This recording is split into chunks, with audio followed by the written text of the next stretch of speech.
तहरीक इंसाफ के लिए बड़ी खुशखबरी, बानी पीटीआई और शाह महमूद कुरैशी साइफर केस में बरी। इस्लामाबाद हाई कोर्ट ने साइफर केस में ट्रायल कोर्ट का फैसला कलअदम करार दे दिया। बानी पीटीआई और शाह महमूद की केस में मरकजी अपीलें मंजूर, दोनों की सजा मुअत्तल कर दी गई। चीफ जस्टिस आमिर फारूक और जस्टिस मियां गुल हसन औरंगजेब ने केस की समाअत के बाद फैसला सुनाया। ट्रायल कोर्ट ने साइफर केस में बानी पीटीआई और शाह महमूद को 10-10 साल की सजा सुनाई थी।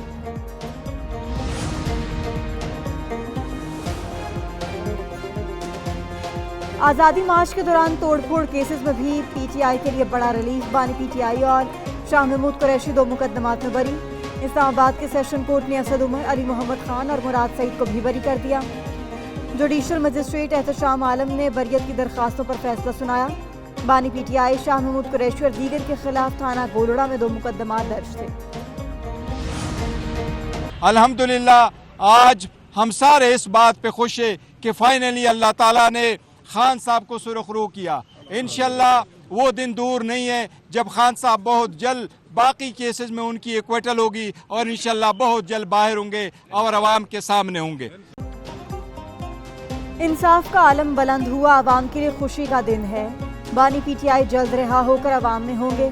साइफर केस में बानी पीटीआई की बरियत पर बैरिस्टर गौहर खुश, कहते हैं कि अदालत ने तमाम पहलू देखकर दलाइल सुनकर फैसला दिया।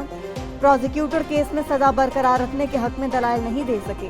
मजीद कहा कि पीटीआई को मखसूस नशिस्तें भी दी जाएं जो उसका हक है। फवाद चौधरी ने कहा कि वोट पीटीआई को मिला है तो नशिस्तें भी पीटीआई को ही मिलनी चाहिए। कमल शोजब ने कहा कि सुप्रीम कोर्ट में आज की कार्रवाई से हौसला मिला।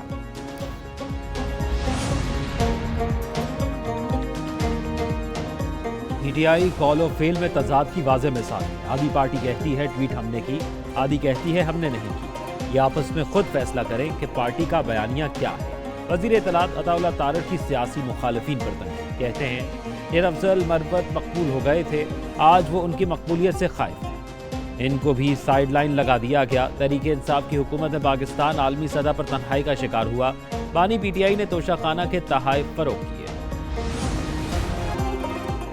एक कागज के टुकड़े से कैसे मान लें कि सुन्नी इत्तेहाद काउंसिल में पीटीआई की शमूलियत हो गई। सुप्रीम कोर्ट में मखसूस नशिस्तों के केस में चीफ जस्टिस के रिमार्क्स, कहा कि सुन्नी इत्तेहाद ने इलेक्शन नहीं लड़ा, हकीकी पोजीशन यही है। वकील ने कहा जी सारा तनाज़ा यही है। इलेक्शन कमीशन बाद में सुन्नी इत्तेहाद को पार्लिमानी जमात तस्लीम कर चुका। चीफ जस्टिस काजी फाजीसा ने पूछा कि क्या बेनिफिशरी जमातों में से कोई सुन्नी इत्तेहाद के मौक़िफ़ की हिमायत करती है। नून लीग, पीपल्स पार्टी और जेजुआईफे की अपील की मुखालिफत। चीफ जस्टिस ने कहा कि इसका मतलब है सब इजाफी नशिस्तें रखना चाहते हैं। बल्ले के निशान वाले फैसले पर लोगों को मिसगाइड किया गया। आज़ाद उम्मीदवार पीटीआई में भी शामिल हो सकते थे, कोई पाबंदी नहीं थी। जस्टिस जमाल मंदोखेल के रिमार्क्स। वकील सुन्नी इत्तेहाद काउंसिल ने अदालत को बताया उम्मीदवारों ने सर्टिफिकेट लगाया था। इलेक्शन कमीशन ने कह दिया आप आज़ाद उम्मीदवार हैं। जस्टिस जमाल मंदोखेल ने पूछा क्या इलेक्शन कमीशन को ये इख्तियार है किसी को खुद आज़ाद डिक्लेयर कर दे। जब पार्टी भी कह रही हो ये हमारा उम्मीदवार है, उम्मीदवार भी पार्टी को अपना कहे, तो इलेक्शन कमीशन का इसके बाद क्या इख्तियार है।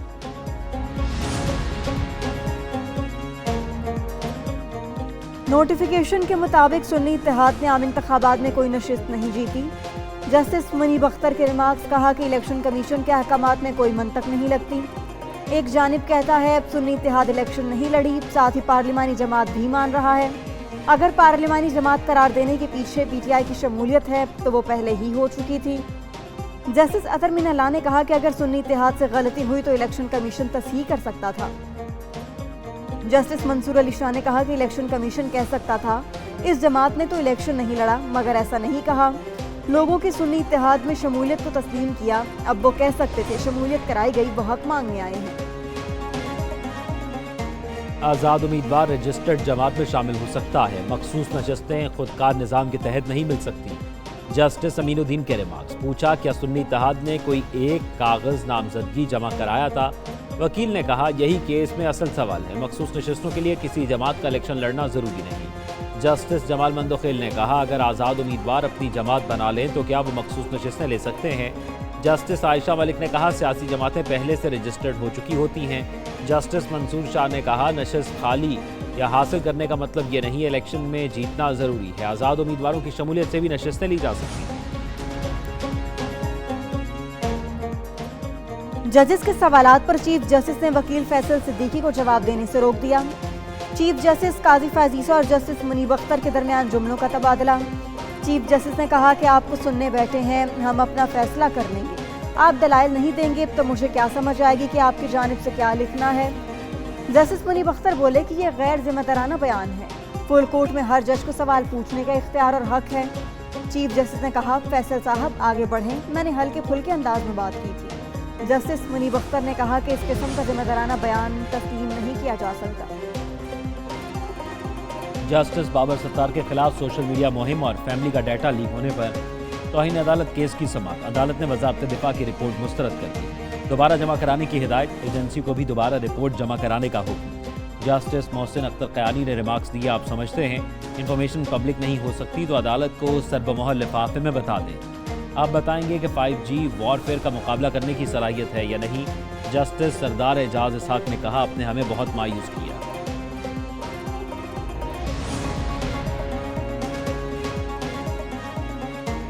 इद्दत के दौरान निकाह केस दूसरी अदालत मुंतकिल। इस्लामाबाद हाई कोर्ट ने केस दूसरी अदालत की मुंतकिल करने की दरख्वास्त मंजूर कर ली। सेशन जज शाहरुख खरजमन ने केस ट्रांसफर के लिए chief justice Islamabad high court को खत लिखा। दरख्वास्त गुजार खावर मानिका ने शाहरुख खरजमन पर एतराज किया था। मुंतकली के बाद एडिशनल सेशन जज मोहम्मद अफजल अदालत में केस की समाअत होगी। बानी PTI बुशरा बीबी की अपील पर नोटिस जारी। अदालत ने 25 जून को दलाइल तलब कर लिए। PTI का मरकजी सेक्रेटेरिएट बहाल होगा या नहीं, इस्लामाबाद हाई कोर्ट ने फरीकैन के दलाइल सुनकर फैसला महफूज कर लिया। दौरान समाअत अदालत ने पूछा, अगर किसी ने प्लॉट किराए पर दिया हुआ हो तो नोटिस किसको जाएगा।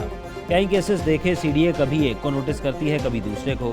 CDA ऐसे मामलात पर मालिक और किराएदार को नोटिस क्यों नहीं करती ताकि मामला एक ही बार में खत्म हो। वकील CDA ने कहा, CDA रूल्स की खिलाफ वर्जी की गई।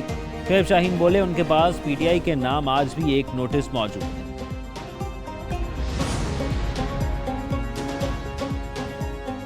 9 मई के मुकदमात मुल्जिमान की गिरफ्तारी के लिए बड़े क्रैकडाउन का फैसला। अब CCPO लाहौर बिलाल सिद्दीक कहते हैं, लाहौर में 9 मई के तमाम 49 मुकदमात के चालान मुकम्मल हो गए। ट्रायल शुरू किए जा रहे हैं। 9 मई के मुकदमात में मतलूब 320 मुल्जिमान की गिरफ्तारी के लिए छापे मारे जाएंगे। पुलिस के ऑपरेशंस, इन्वेस्टिगेशन और ऑर्गेनाइज्ड क्राइम यूनिट के टास्क सौंप दिया गया। 320 मुल्जिमान में पुराने और नए नामजद अफराद शामिल। पहले मरहले में लाहौर समेत पंजाब के जिला में मौजूद अफराद की गिरफ्तारियां की जाएंगी।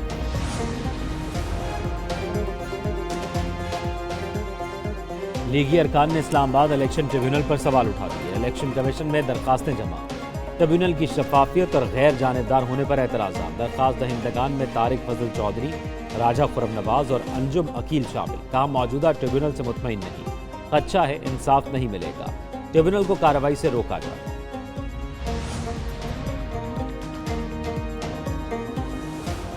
अंधी निजकारी पॉलिसी नामंजूर, अमीर जमात इस्लामी हुकूमत पर बरस पड़े। हाफिज नईमुर रहमान कहते हैं कि इलेक्ट्रिक की निजकारी करने का फ़ायदा क्या हुआ। लाइन लॉसेस बिजली के बिलों में लग कर आते हैं। पीपल्स पार्टी की इलेक्ट्रिक के खिलाफ बयान देकर बरियोजिमा नहीं हो सकती। ताकत के इस्तेमाल के लिए रियासत मौजूद है, लेकिन लोगों को सहूलियात के लिए रियासत नहीं है। एक आम शहरी को 8,84,000 रुपए गैस बिल भेज दिया गया। क्या आम शहरी का इतना बिल आ सकता है? इतनी गैस तो कोई कंपनी भी इस्तेमाल नहीं करती होगी। गैस बिल ज्यादा भेजने के केस में जस्टिस इरफान सादत के रिमार्क्स। सुप्रीम कोर्ट ने सुई नॉर्दर्न की हाई कोर्ट के फैसले के खिलाफ अपील खारिज कर दी। सुई नॉर्दर्न के वकील की तैयारी न होने पर अदालत बरहम। चीफ जस्टिस काजी फाजीसा ने कहा, वकील साहब केस दायर करने की कोई वजूहात नहीं लिखी गई, केस सुप्रीम कोर्ट आने की वजह लिखना होगा। सिंध में हीट वेव में कमी, पंजाब के मैदानी इलाकों में शिद्दत बरकरार। बलोचिस्तान में आज सबसे ज्यादा गर्मी। तुर्बत में पारा 48 और सिब्बी में 47 डिग्री को छू गया। डेरा गाजी खान दर्जा हरारत 46, मुल्तान में 44 रिकॉर्ड। लाहौर में पारा अब 43 डिग्री हो गया। इस्लामाबाद में दर्जा हरारत 41 रिकॉर्ड किया गया।